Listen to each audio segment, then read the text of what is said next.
Live from Studio 5 in New York City, this is the News at 6. The biggest issue here is the health and the well-being of the children, with hundreds of them now staying here in New York. And today, the mayor addressed their mental health. This has been a traumatic process for a lot of these kids. The mental health issues alone, they make clear to us, are very real, very painful. Imagine for any of us if we were ripped away from our parents and sent thousands of miles away with no one we knew. These kids are suffering from that, and they need mental health support. And the mayor today expressing his concerns. Joining me right now is Dr. Ben Michaelis, who is a New York psychologist. Back again. Ben, thanks for being here. You know, we've all been thinking about this, talked about it, and the psychological effect here has been compared to abuse. Absolutely, Arnie.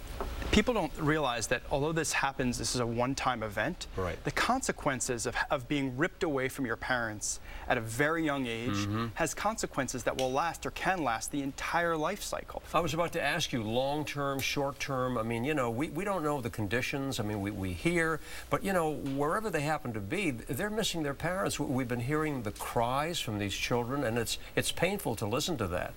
It is, and remember, these are people that are at the end of this journey. They've come along this way, so they're already in a certain state where they're activated, and then suddenly they're taken away from their parents, and this sense of like, where am I? And they're having to talk to people in a language that's unfamiliar people. True. These again, the consequences can be devastating. And you talked about, you know, the language barrier, for example. There could be some health issues here as well that they could be concerned about. Right. I mean, for these very young children, they may have health conditions that only their parents know about, and if they're taken away to someone who may be a very well-meaning individual, but they don't know all the things that are going on with this particular child.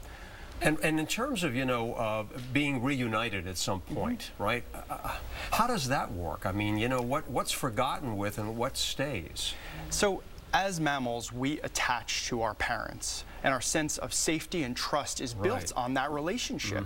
And when we're taken away in this kind of traumatic experience, there can be issues of blame that go on between the child and parent. Like, wait a minute, you're supposed to protect me, and then I was put into this situation with strangers. And they don't understand. Of course not. They just feel abandoned. And it can have implications for the way they trust their parents, they trust their friends, for their romantic relationships later on down the line. Our sense of trust is absolutely fundamental. Once you have that, you can do lots of things. You can learn, you can grow, but without it, there's a whole cascade of negative things. So we can see that there's a lot of work ahead for these families and for these children, really. Indeed. Yeah. All right, Dr. Ben Michaelis, thanks for joining us tonight. Thank you.